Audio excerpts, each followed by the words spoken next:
नमस्कार दोस्तों। आज हम इस वीडियो में बात करेंगे मध्य प्रदेश प्राथमिक शिक्षक पात्रता परीक्षा वर्ग 3 के बारे में। यह पेपर है 5 मार्च 2022 की फर्स्ट शिफ्ट का।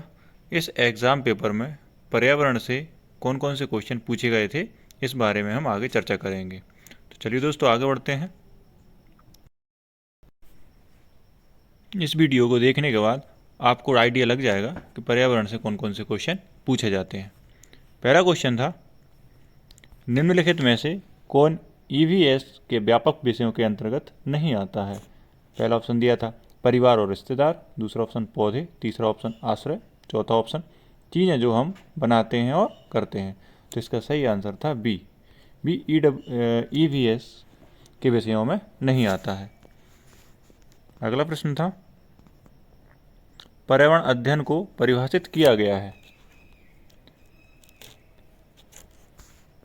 इसमें पहला ऑप्शन दिया था एक बहुविषयक शैक्षणिक क्षेत्र जो पर्यावरण के साथ मनुष्य के संबंध का व्यवस्थित रूप से अध्ययन करता है। दूसरा ऑप्शन दिया था नई पर्यावरण घटना का अध्ययन और खोज। तीसरा ऑप्शन दिया था सामाजिक, जैविक और भौतिक विज्ञान का अध्ययन। चौथा ऑप्शन दिया था सम्मिलित रूप से विज्ञान और सामाजिक विज्ञान। इसका सही आंसर था पर्यावरण अध्ययन एक बहुविषयक शैक्षणिक क्षेत्र जो पर्यावरण के साथ मनुष्य के संबंध का व्यवस्थित रूप से अध्ययन करता है, परिभाषित करता है। इसका पहला वाला ऑप्शन इसका सही आंसर था।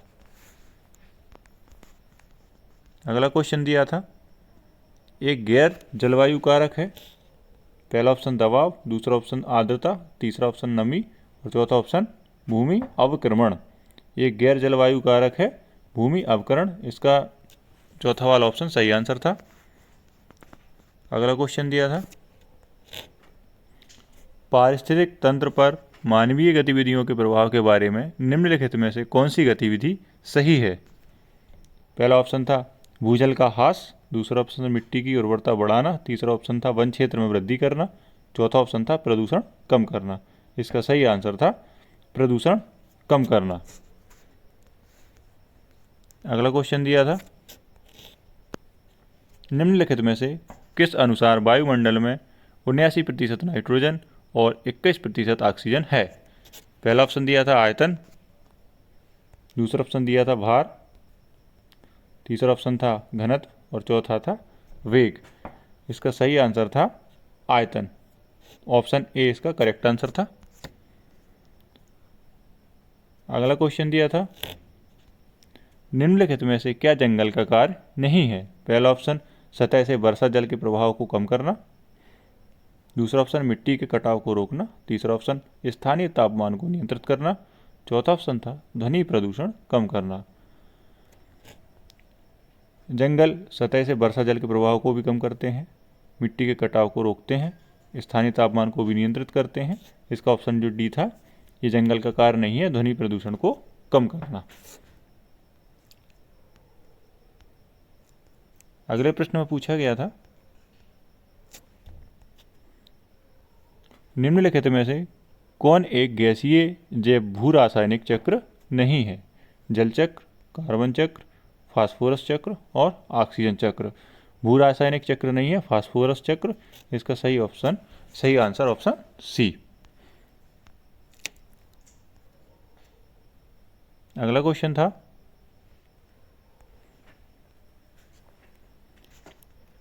चंगपा पहाड़ों पर रहने वाली एक जनजाति शंकु के आकार के तंबू में रहती है जिसे याक के बालों से बुना जाता है और एक सांस चला जाता है और 9 डंडों से बांधा जाता है।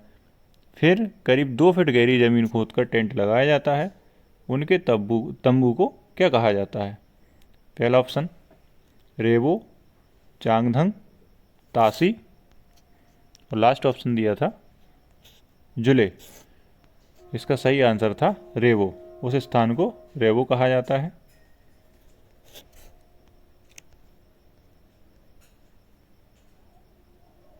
अगला प्रश्न पूछा गया था चांगपा अपनी भेड़ बकरी को अपने डेरे के पास रखते हैं, वह स्थान कहलाता है छप्पर, घाटी, लेक और सेका। जहाँ चांगपा अपनी भेड़ों को रखते हैं उसको लेक कहा जाता है। इसका ऑप्शन सी सही आंसर था।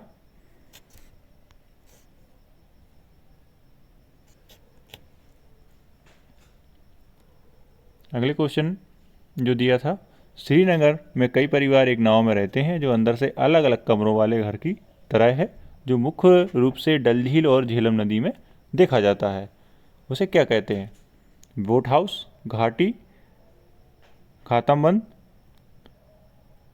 तालाबगरी। इसका सही आंसर था घाटी।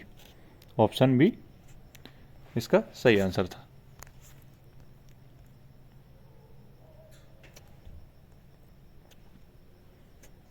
अगले प्रश्न में पूछा गया था, कोई भी स्थान जिसके लिए ऐतिहासिक और स्थापत्य या संस्कृति के संरक्षण की आवश्यकता होती है क्या कहलाता है? विरासत परिसर, धनुषाकार, कोरवेल्ड, इच्छुक विरासत। इसका सही आंसर था विरासत परिसर। ऑप्शन ए इसका करेक्ट आंसर था। अगले प्रश्न में पूछा गया था, विरासत के प्रति जागरूकता के संबंध में इनटेक का पूर्ण रूप क्या है? पहला ऑप्शन था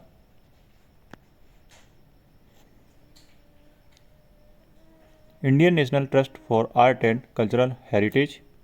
सेकंड ऑप्शन था Indian National Trust for Architectural and Calligraphic Heritage. Third option था Indian National Trust for Archaeological Cumulate Heritage. इसका सही आंसर था Indian National Trust for Art and Cultural Heritage INTACH का पूर्ण नाम है। फुल फॉर्म पूछा गया था इनटेक का। इसका सही आंसर था ऑप्शन ए।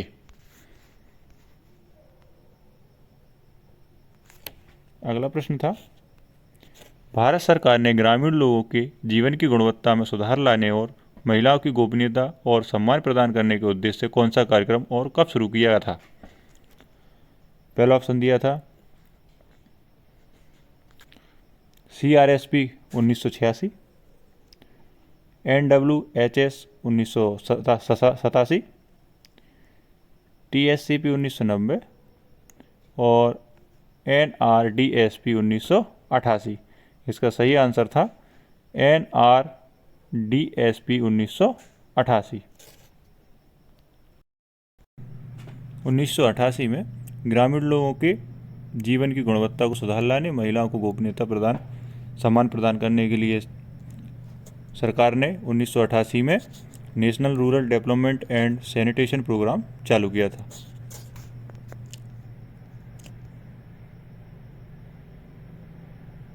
अगले प्रश्न में पूछा गया था, भारत के प्रधानमंत्री ने स्वच्छ भारत मिशन कब शुरू किया गया? 1 जनवरी 2014, 2 अक्टूबर 2014, 24 नवंबर 2014 और 15 अप्रैल 2014। इसका सही आंसर था 2 अक्टूबर 2014। स्वच्छ भारत मिशन की शुरुआत भारत के प्रधानमंत्री श्री नरेंद्र मोदी जी ने 2 अक्टूबर 2014 से शुरू किया था। अगला प्रश्न पूछा गया था, भारत सरकार द्वारा इनको इस्पात की स्थापना किस वर्ष की गई थी? 1953, 1957, 1960 और 1962। इनको इस्पात की स्थापना 1962 में की गई थी। ऑप्शन डी इसका सही आंसर।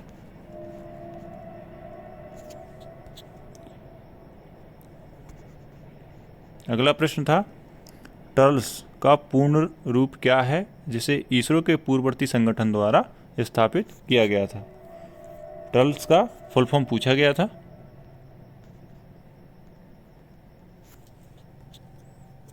पहला ऑप्शन थी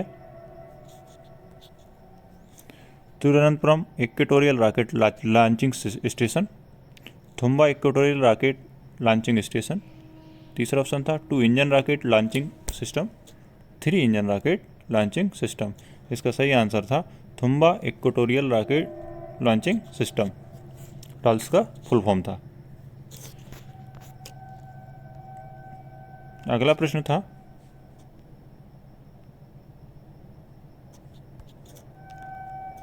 निम्नलिखित में से कौन सी अंतरिक्ष एयर स्पेस एजेंसी अपने देश के साथ सम्मिलित नहीं है? स्पेस एजेंसी के बारे में पूछा गया था। CNSA चाइना, DRL अंतरिक्ष प्रशासन डेनमार्क, CNES फ्रांस और लेपन इंडोनेशिया। इसमें जो सम्मिलित नहीं है वो अंतरिक्ष प्रशासन डेनमार्क, DLR डेनमार्क की नहीं है। अगले प्रश्न में पूछा गया था, भारत के पहले उपग्रह आर्यभट्ट का प्रक्षेपण द्रव्यमान क्या था? 240 kg, 300 kg, 360 किलो और 400 किलो। आर्यभट्ट का वजन, पहला उपग्रह जो था आर्यभट्ट का वजन 360 किलो था। इसका सी ऑप्शन सही आंसर था। अगले प्रश्न में पूछा गया था, पृथ्वी का पहला कृत्रिम उपग्रह किस वर्ष सफलतापूर्वक प्रक्षेपित किया गया था? पहला ऑप्शन था 1954, दूसरा 1957, 1960 और 1963। भारत का पहला कृत्रिम उपग्रह 1957 में सफलतापूर्वक प्रक्षेपित किया गया था। इसका ऑप्शन बी सही आंसर होगा। अगला क्वेश्चन था, भारत के पहले उपग्रह आर्यभट्ट का कक्षीय जीवन था। आर्यभट्ट के बारे में ही 3 क्वेश्चन पूछ लिए थे। पहला ऑप्शन दिया था 17 साल से थोड़ा अधिक, 17 साल से थोड़ा कम, 18 साल से थोड़ा कम और 18 साल से थोड़ा अधिक। इसका सही आंसर था ऑप्शन बी, 17 साल से थोड़ा कम आर्यभट्ट का जीवन काल था। अगले प्रश्न में पूछा था, SLV-3 या SLV सैटेलाइट लॉन्च व्हीकल 3 को किस वर्ष सफलतापूर्वक प्रक्षेपित किया गया था? 1977, 1980, 1984 और 1987। SLV-3 को 1980 में सफलतापूर्वक लॉन्चिंग किया गया था। इसका ऑप्शन भी सही आंसर था। अगला क्वेश्चन पूछा गया था, निम्नलिखित में से कौन सा उपग्रह SLV-3 सैटेलाइट लॉन्च व्हीकल 3 के प्रथम सफल प्रक्षेपण द्वारा प्रक्षेपित किया गया था? रोहिणी सैटेलाइट 2, कार्टोसैट 1, कार्टोसैट 2 या रोहिणी सैटेलाइट 3। इसका सही आंसर था रोहिणी सैटेलाइट 3। अगला क्वेश्चन था, निम्नलिखित में से कौन सा उपग्रह कक्षा में पहुंचने में विफल रहा? SROSS-1, SROSS-C2,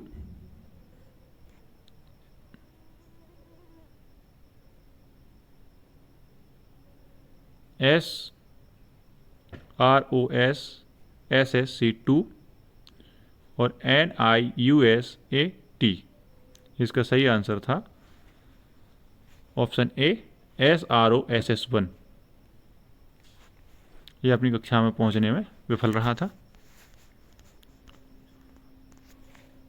अगला क्वेश्चन था, इसरो के निम्नलिखित उपग्रहों पर विचार करें। रोहिणी उपग्रह RSD-2, रोहिणी उपग्रह RS-1। रोहिणी प्रौद्योगिकी पेलोड निम्नलिखित में से कौन सा मिशन सफल रहा था? केवल 1, 2, केवल 2, 3, केवल 1, 3 और चौथा ऑप्शन था 1, 2, 3। इसका सही आंसर था केवल 1 और 2।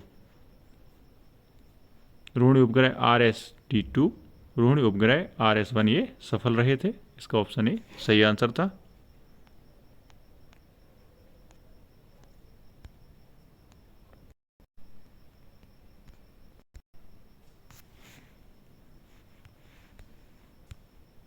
अगला क्वेश्चन था,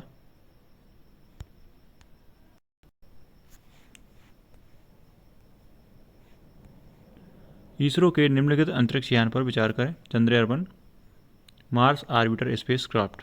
उपरोक्त में से किसे PSLV का उपयोग करके लॉन्च किया गया था? केवल 1, केवल 2, 1 और 2। ना 1 और ना 2 को। ऑप्शन सी इसका सही था। दोनों को PSLV लॉन्चिंग सैटेलाइट लॉन्चिंग से व्हीकल से लॉन्च किया गया था, चंद्रयान-1 और मार्स आर्बिटर स्पेसक्राफ्ट को। अगला क्वेश्चन था, निम्नलिखित में से new space India limited NSIL का कार्य है?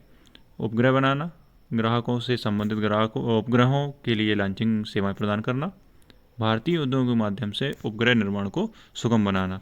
ये तीनों कार्य NSIL के कार्य हैं। इसमें ऑप्शन दिए थे केवल 1 2, केवल 2 3, केवल 1 3, 1 2 3। इसका ऑप्शन डी सही आंसर था। अगला क्वेश्चन था, छोटे समूह में परिचर्चा के दौरान शिक्षक को क्या सुनिश्चित करना चाहिए? हर चर्चा लक्ष्योन्मुखी होनी चाहिए। चर्चा में सक्रिय रूप से भाग लेने के लिए बच्चों के पास विषय के बारे में पर्याप्त जानकारी है। किसी भी दृष्टिकोण या मत का अनादर नहीं करना चाहिए। छोटे समूह में परिचर्चा के दौरान शिक्षक को ये तीनों बातें ध्यान रखना चाहिए, ये सभी सुनिश्चित करना चाहिए। हर चर्चा लक्ष्योन्मुखी होनी चाहिए। चर्चा में सक्रिय रूप से भाग लेने के लिए बच्चों के पास विषय के बारे में पर्याप्त जानकारी होना चाहिए। किसी भी दृष्टिकोण या मत का अनादर नहीं करना चाहिए। इसमें ऑप्शन दिया था केवल 1 2, केवल 2 3, केवल 1 3, 1 2 3। इसका ऑप्शन डी इसका सही आंसर था 1 2 3। अगले प्रश्न में पूछा था, कई छात्र छोटे परिचर्चा का आनंद लेते हैं क्योंकि यह सहकर्मी आधारित संचार है। इसमें अंतःक्रियाएं होती हैं। यह शिक्षार्थियों की सक्रिय भागीदारी को प्रोत्साहित करता है। इनमें से कौन सा कथन सही है? केवल 1 2, केवल 2 3, केवल 1 3 या 1 2 3। इसका सही आंसर है 1 2 3। तीनों कथन सही है। छोटे बच्चे परिचर्चा में आनंद लेते हैं क्योंकि सहकर्मी पर आधारित संचार है। इसमें अंतःक्रियाएं होती हैं। यह शिक्षार्थियों की सक्रिय भागीदारी को प्रोत्साहित करता है।